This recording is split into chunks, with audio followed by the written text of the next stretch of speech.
So today our speaker is a project manager with the Bank of Ghana. He is an agile enthusiast.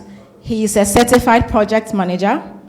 He is commercially minded. He's been in management and executive positions for over 15 years. He holds a master's degree from the University of Leicester in the UK and a bachelor's degree in economics, banking and law from the London Met University in the UK as well. Our speaker, Daniel, is a project management professional and is also a big enthusiast of Scrum. He's actually a member of the Scrum.org USA organization. So in literature, there's been word about whether innovation, agility, and bureaucracy can coexist in organizations. Some say bureaucracy stifles innovation. Others say it doesn't, and they can peacefully coexist. But today, our speaker will do justice to this topic. So let's listen, after which we can ask questions and have a fine discussion. So thank you. Good afternoon. My name is Bridget, and I'll be moderating your session. Thank you. Thank you, Bridget. I don't know whether I will do justice to this topic, because it's a very, very difficult topic. But we'll see what we can do.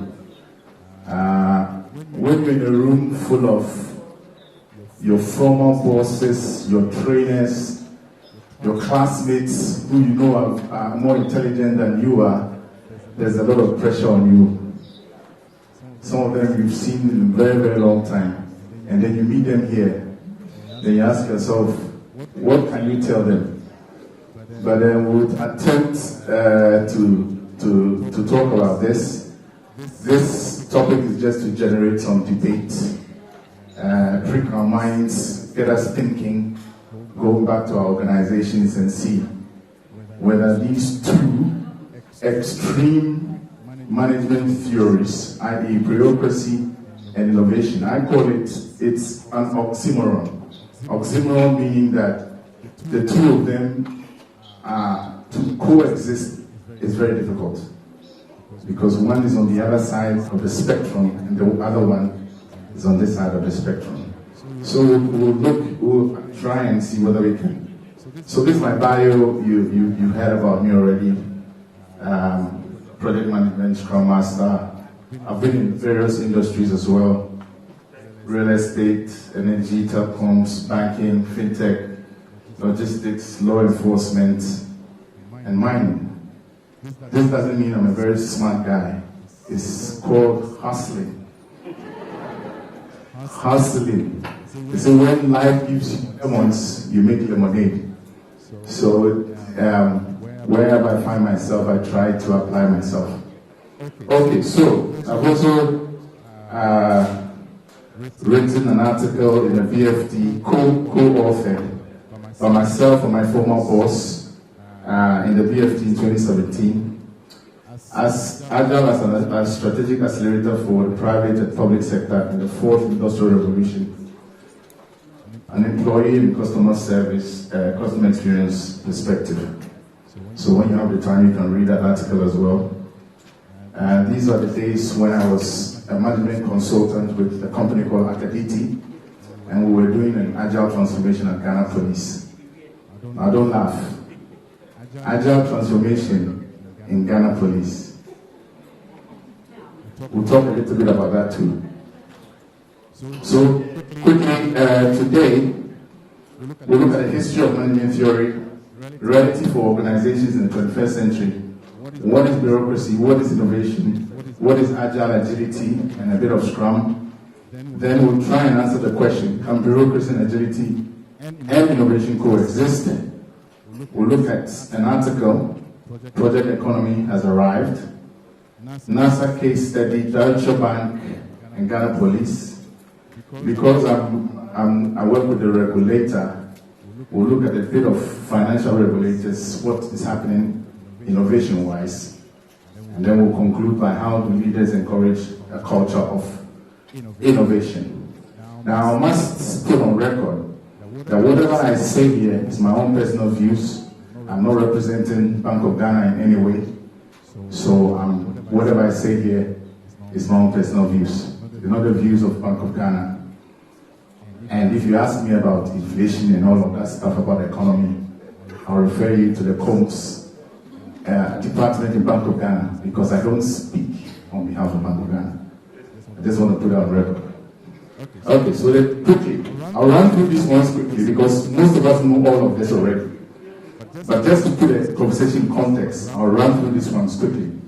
So the history of management theory, we know about from the first industrial revolution to the fourth industrial revolution, which we are in now. The figure on the right shows how the industrial revolutions have evolved, 1784 all the way to today.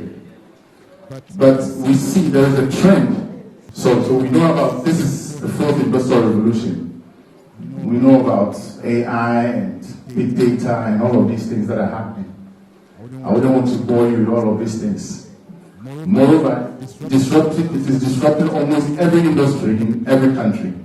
And the breadth and depth of these changes herald the transformation of entire systems of production, management, and governance.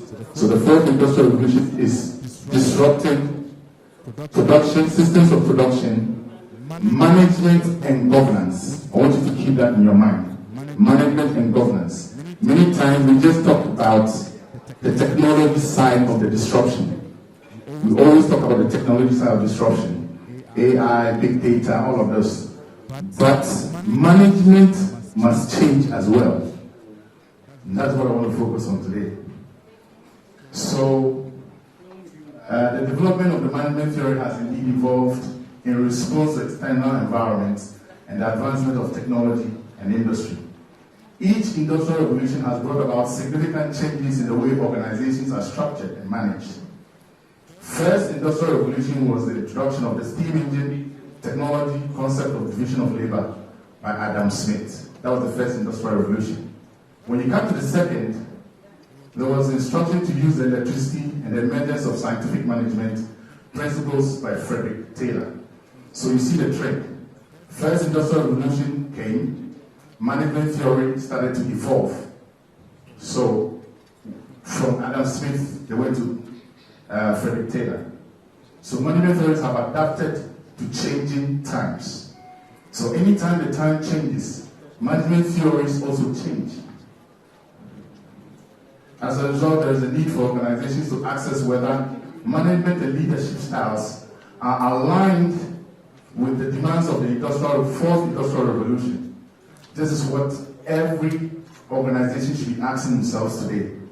The current structure of my organization, the current management tools that we use, is it aligned to the fourth industrial revolution? John Potter, he says, the organizational structure we use today is over 100 years old. It was not built to be fast and agile. Think about it.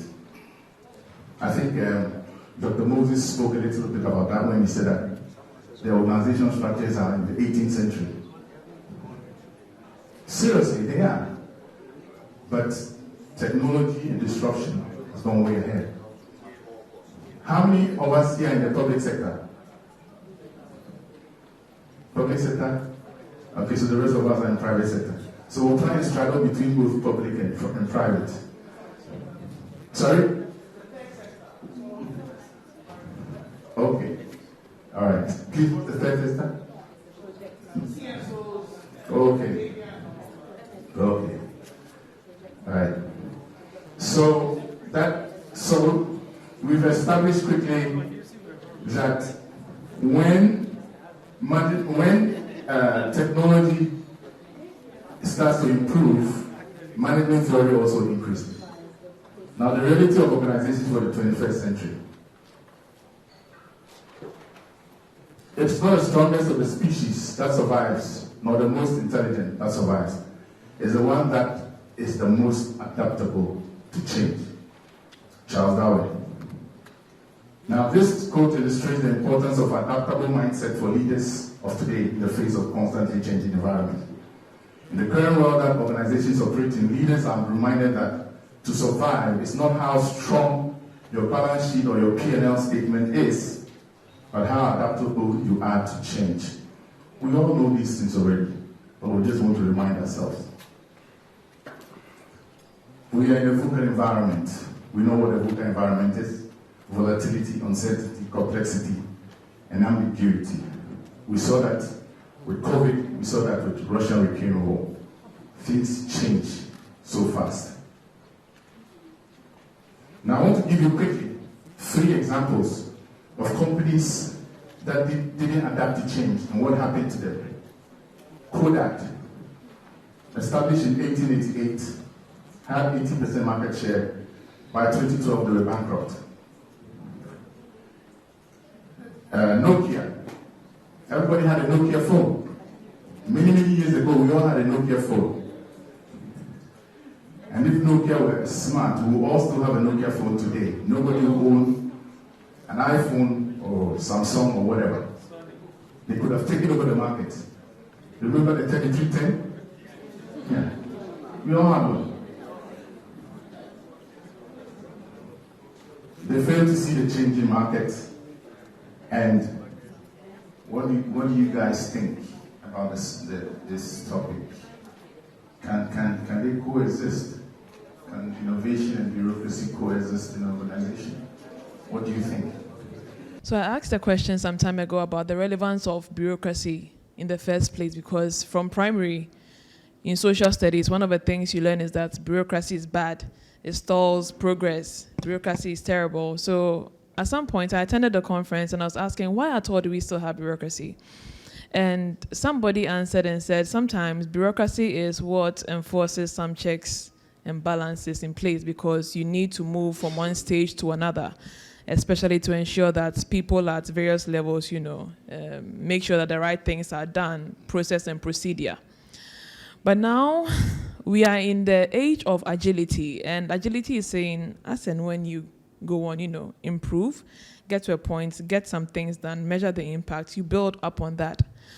So having bureaucracy and agility in the same company, I think, would function in different departments or have different benefits if they are forced to function. So a typical example, when COVID hit, we were working from home. To be very honest, I was very happy with that arrangement, because that meant I don't have to drive all the way to the office. But there's a reason why in certain organizations, some employees were asked to come back to the office. That is not bureaucracy, right? But sometimes you see some of these policies and regulations that, let me use the more disliked, quote and unquote, disliked department, HR. Some of these policies that HR put in place, a lot of us employees think they're too long. I mean, what kind of bureaucratic, I just want A, B, C, D, E, but then I need to put in a request, it goes through here, goes through here. It's very bureaucratic from our perspective. But then some of these things have reasons why they are there. So if they are forced to exist in an organization, I think they would have to function outside or separately so that they don't interfere with each other. Can they exist in an organization? I think they can, but how they exist, I think, is a problem. Okay, so that's your answer. So I've been told that's a good answer, very good answer. We'll continue. Maybe somebody else has a divergent view. But so let's continue. So we're looking at the reality of organizations in the 21st century. These are 3 companies we've been told. Nokia, they lost it. And I want you to take note of this phrase, operationally obsessed. Operationally obsessed. Take note of that. That's what happened at Nokia. It is said in my research, I couldn't find it, but it is said that we didn't do anything wrong, but somehow we lost. That is what the Nokia CEO said in one of his press conferences. He said they didn't do anything wrong, but somehow they lost. It means they were very operationally obsessed. Everything was done, like they'll say, prim pro. Everything was going very well. BlackBerry, we know the story of BlackBerry. Obama made it very popular. Everybody was using a BlackBerry. Nobody wants to hear about BlackBerry again. They were all doing well as companies, but they didn't see the changing environment. Now, Fortune 500 companies. In the Harvard Business Review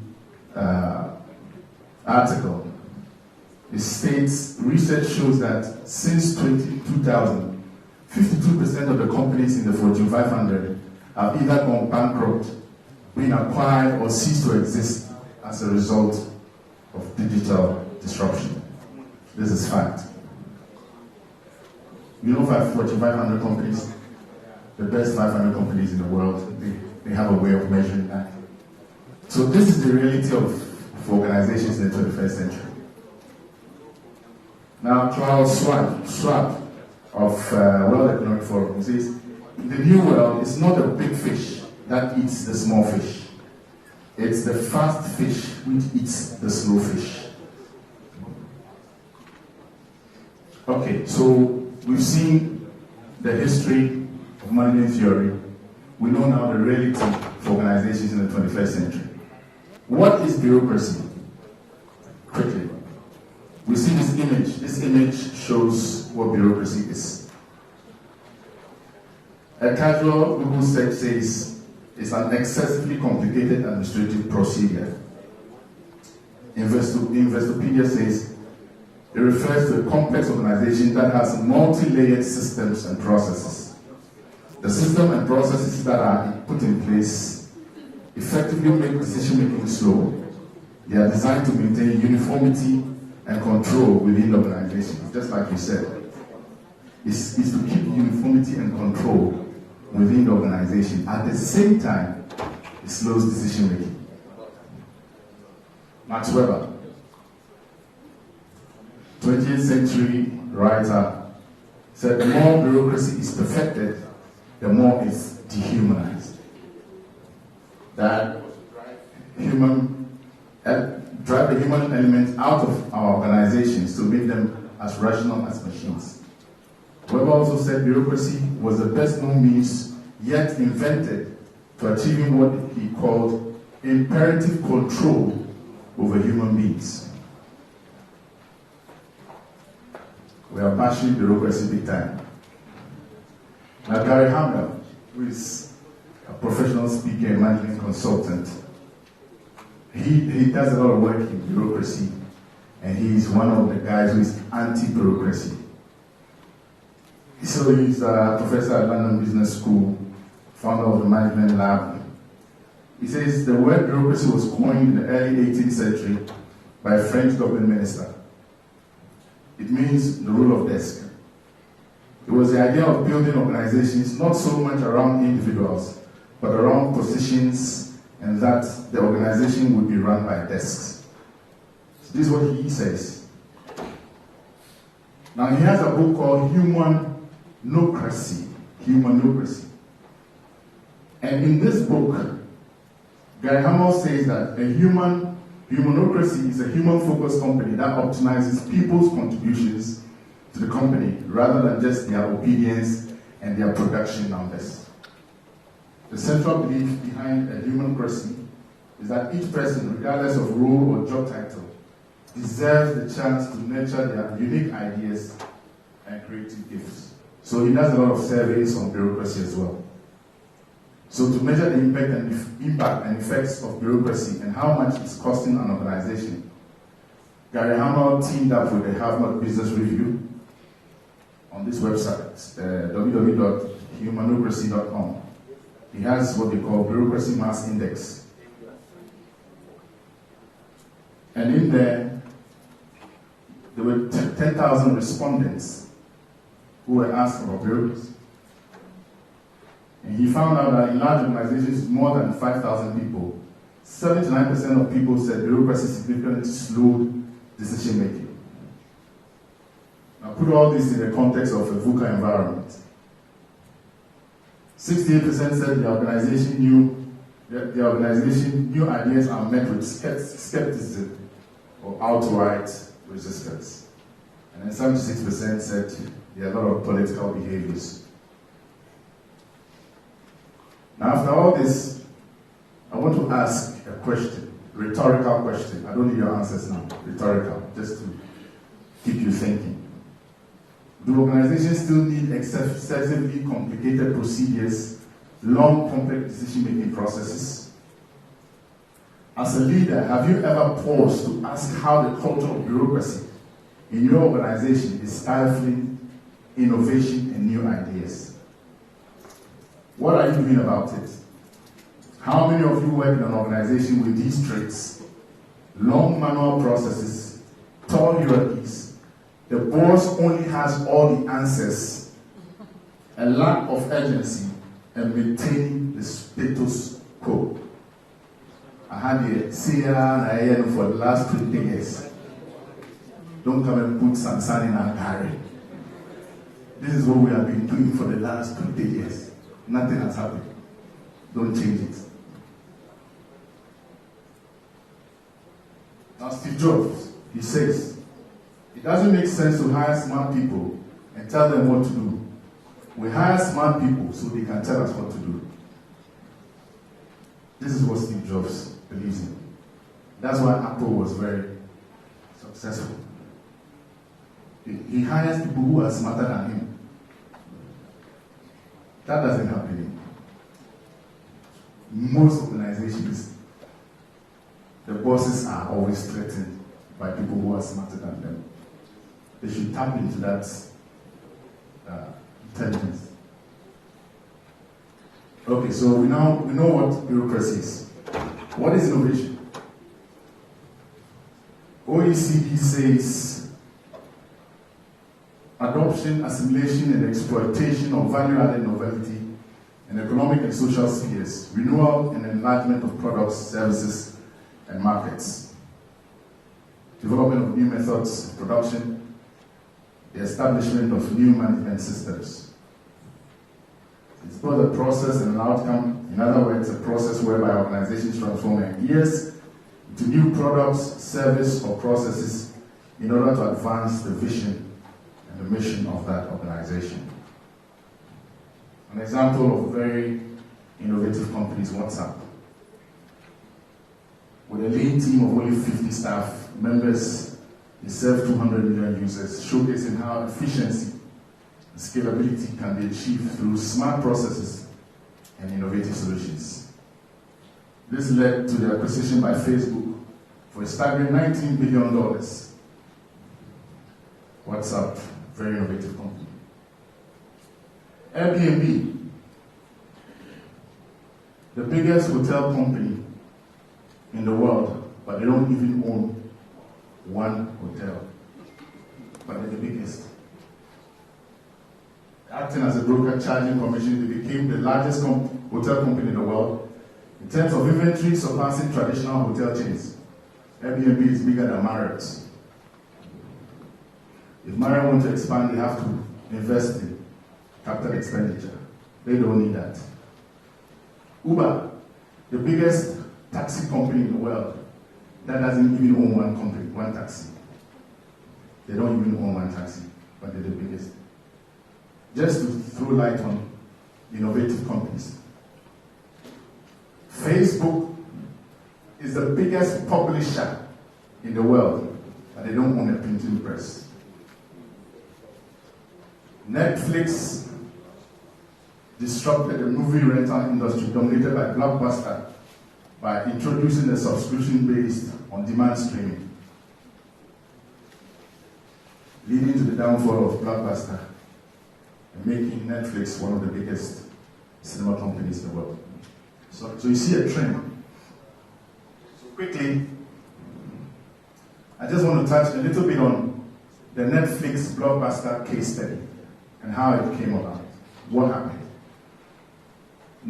Blockbuster provided home video since 1985. In 1992, they were valued at $8.5 billion. In 2000, Netflix co-founder met with the founder of Blockbuster with a major proposal. They laughed in his face because they thought they were big boys. Netflix value is over $200 billion, and Blockbuster does not exist. It was reported in the Forbes that the irony is that Blockbuster failed because it was its leadership who had built a well-oiled operational machine. This is what I said we should take note of. You remember we spoke about operationally obsessed. This is the same thing that happened to Blockbuster. They were doing everything right operationally. A very tight network that could execute with extreme efficiency, but poorly suited to let in new information, new ideas. Don't bring any new idea here. The new information is fresh perspective, new ideas, and being adaptable to change in your environment. It's a clear-cut David and Goliath story.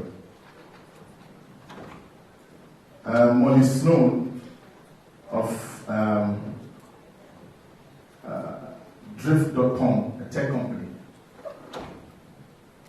This is what she said.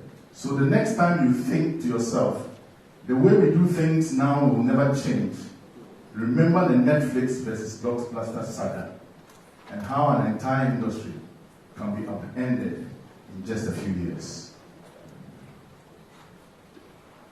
I think this is more tailored to private sector. Private sector. So market capitalization and exponential organizations.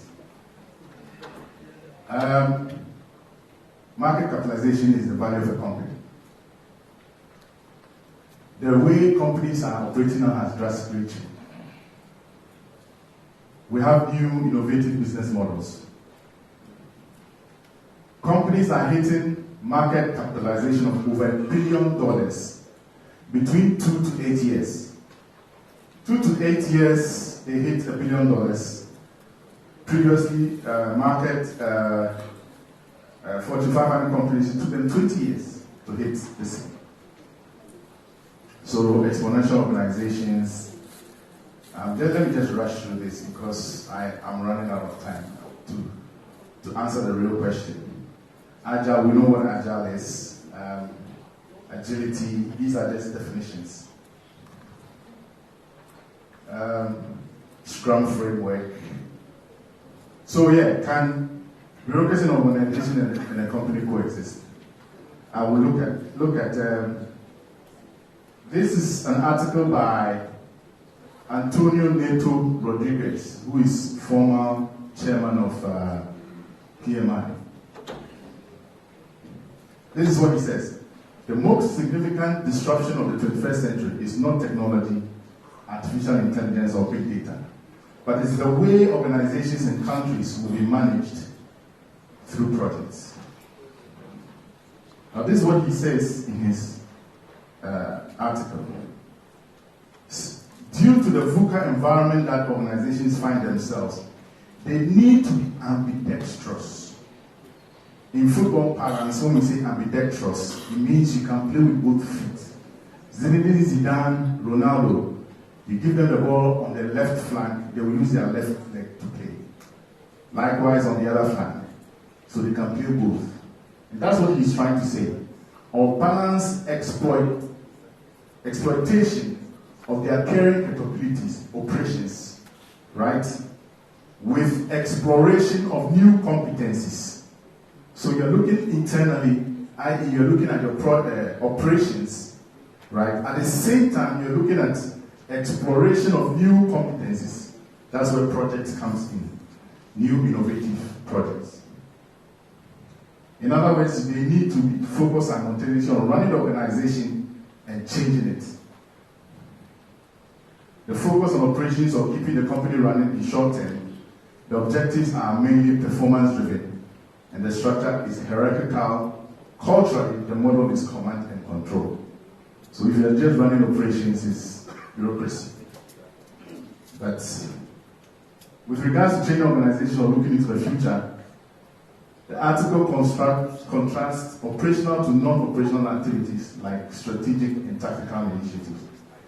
These initiatives are about innovation, transformation, agility, and long-term value creation. The focus is medium to long-term. The objectives are more strategic. The structure is flat and project-based. The outcomes are less quantifiable than the operational results. Culturally, the model is entrepreneurial, collaborative. So he lays it clear here. Quickly look at a book I read which was talking about NASA. Mariana Mazzucato wrote a book, Mission Economy, a moonshot guide to changing capitalism. In that book, there is, now she is a professor at the University College of London and the founding director of UCL, Institute for Innovation and Public Purpose. Now, everybody in public sector here should look this up. It will help you. Quickly, as I round up, in her book, she said, she tries to lay out a plan for rethinking capitalism and tackling the most urgent problems in modern society. She also identifies many lessons from the NASA mission to put a man on the moon in the 1960s. And this is what she says in the chapter, Organizational Change, Agility and Flexibility. This is what she says, I quote, this is the last quote. Risk-taking can be fostered or stunned inside organization. We have been accustomed to the idea that bureaucracies are slow. But the real question is not whether a bureaucracy should exist or not, but how to turn it into a dynamic organization fueled by creativity and experimentation. NASA, like many large organizations, was plagued by red tape and poor communication between departments. Werner von Braun, the director of Marshall Space Flight Center, famously said, "We can lick gravity, but sometimes the paperwork is overwhelming." The success of NASA in the end was down to its ability over time to develop a more nimble bureaucratic structure, with the agency's top officials announcing goals, but then delegating the hard work and the risk-taking to program offices and centers, top-down management with decentralized project execution and risk-taking. But it took time to build. I've run out of time. I have a few other case studies from Deutsche Bank, from Ghana Police that I wanted to touch on.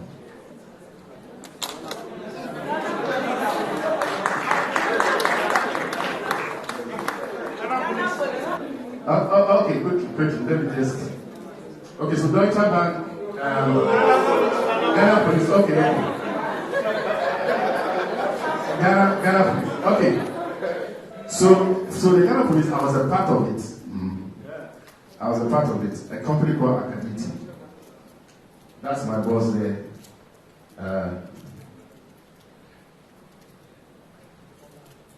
Yeah, my former boss. Nana that's David Asantia P2. This was the director of finance, Mr. Aklogo, then. This was a CIA guy. And this Martin Hinshelwood from Scrum.org. They helped us to set up what we call Ghana Police Transformation Office.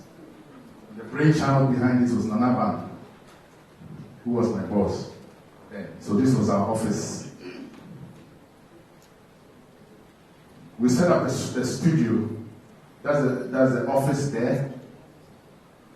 That's the IGP giving his briefing. So we set up a whole office which is separate from operations, which we call a transformation office, which was cross-functional. A cross-functional office that doesn't deal with operational issues. And he came there often to come and give his briefings. We had what we call information radiators. I think you saw that with Edwin's presentation, where they had sticky notes all over the wall. Those things are done deliberately to keep things transparent. It keeps the vision, the mission, the objectives on top of mind of all the staff in that office. That's Martin Hinshelwood here in the IGP's office. On his wall, we had all of these things there. So we used Scrum at the time. Backlog to do, doing done. These are some of the things, the high level backlog. The backlog is like a wish list. Everything you want to do, you just put it there. And then you take them one by one, and you put them in on the scrum board. You break them up into 4 weekly sprints. Because they are very big, you now take them, break them up, and then you measure how you achieve them in the 4 weekly sprints. And we did what we call the retrospective, sprint retrospective. And then we had what we call the sprint review. Sprint review is the what.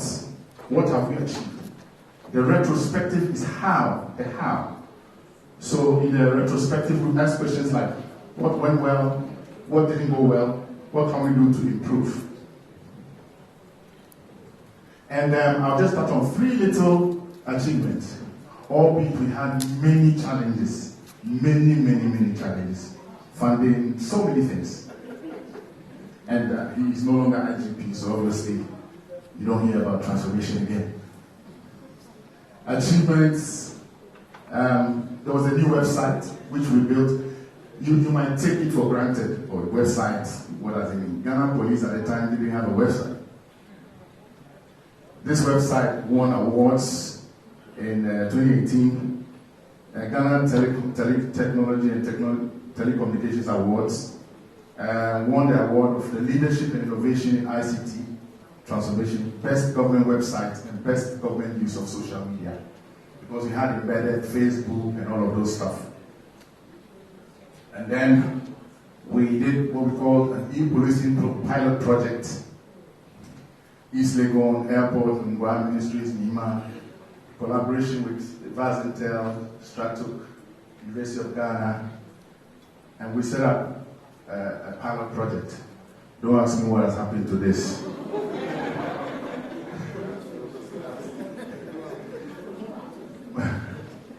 We set up a drone squad, which we launched at the time with 8 drones. I think it has expanded now or so. But these are just 3 little achievements, where I call them low-hanging fruits. We had big plans. But at least this is to show you that when the leader understands that there needs to be innovation in a bureaucratic organization, highly command and control, yes, sir, massa everywhere, but he hived off that team. We were there every day, having cross-functional conversations. We were able to achieve these little things. I believe if it continued, there would have been much more. So yeah, that is a visionary leader can achieve within a bureaucratic organization. There's more information, but I think I've run out of time, so we'll probably, at another time, we'll take some more. Yeah.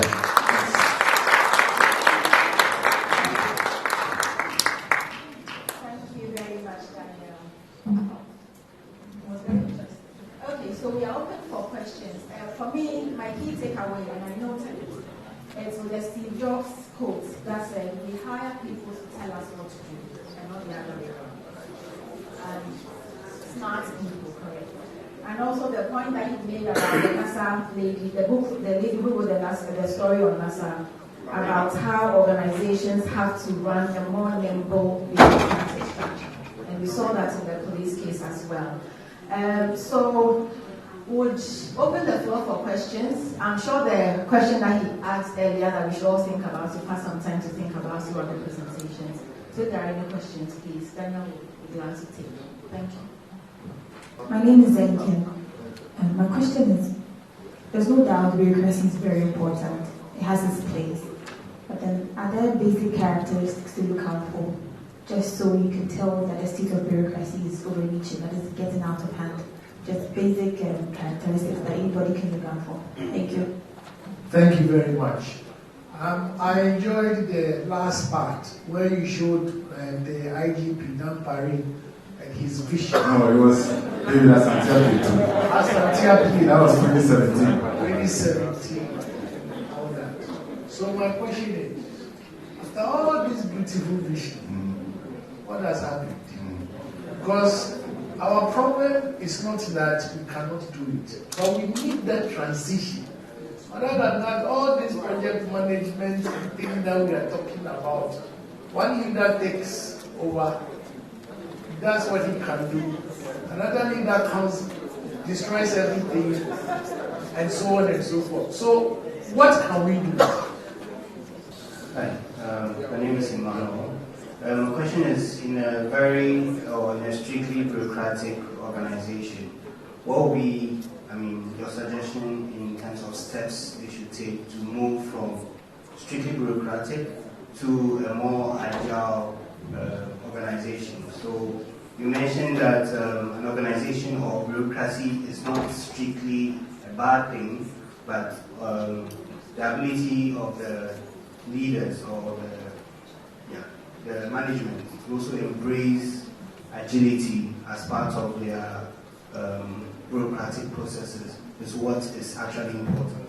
And also, just to add to that, what level of bureaucracy is right?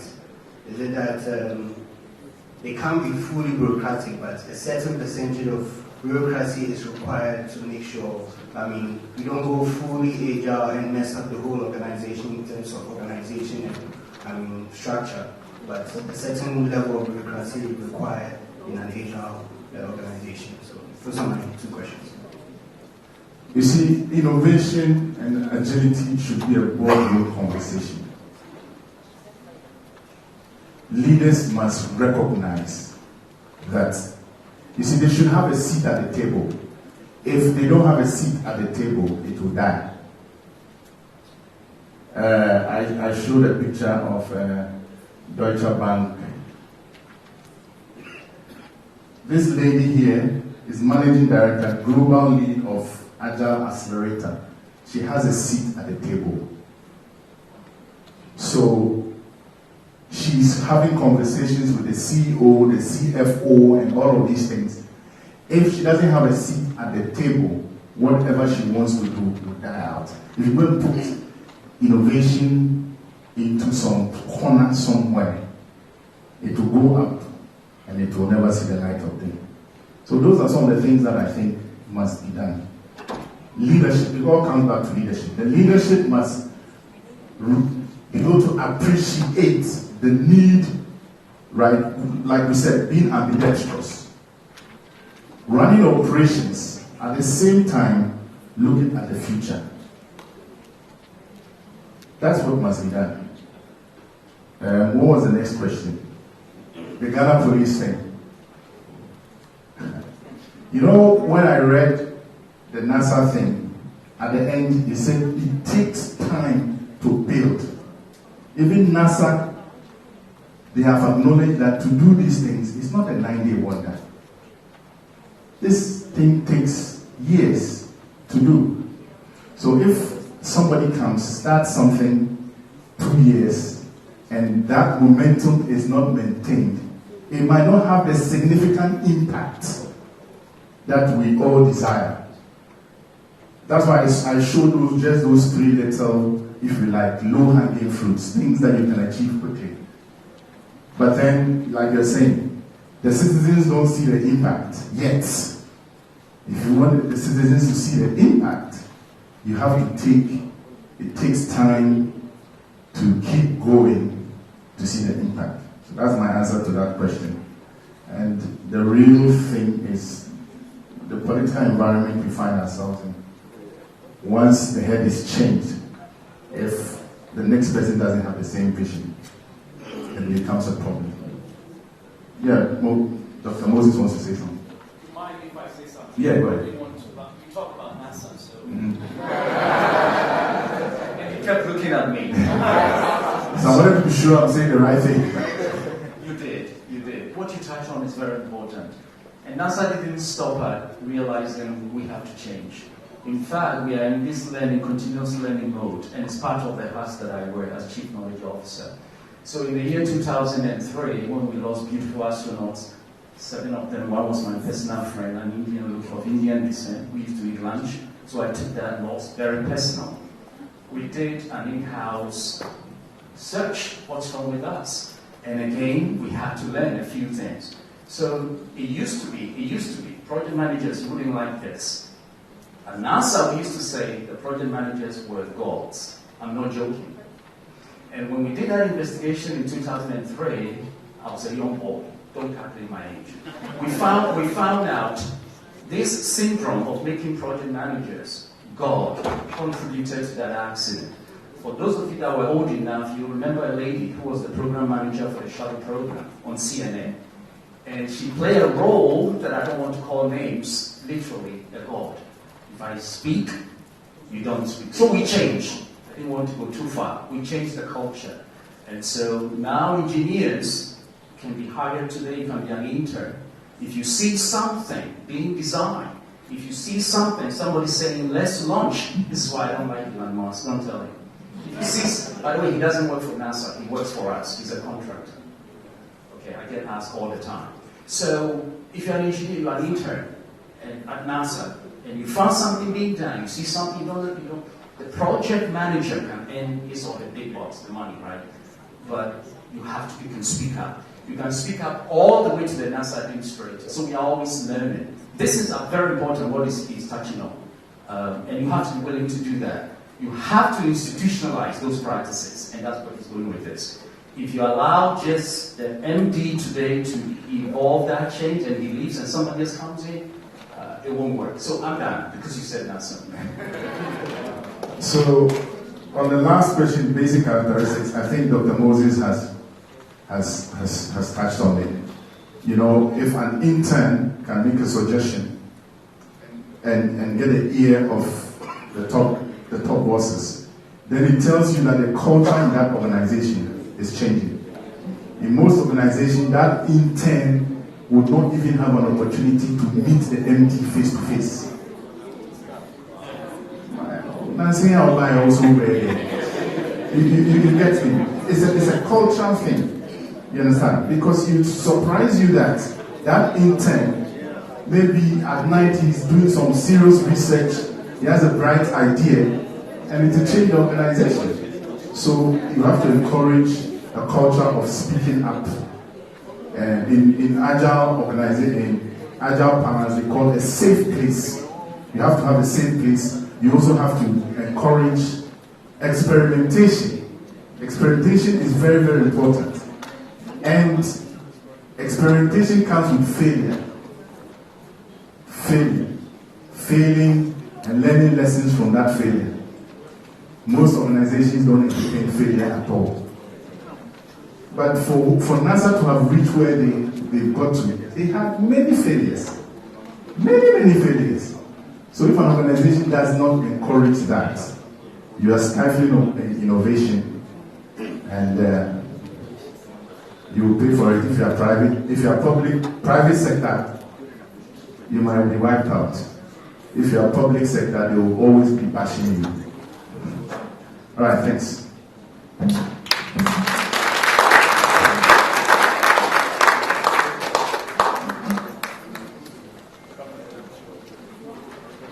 Thank you so much, Daniel.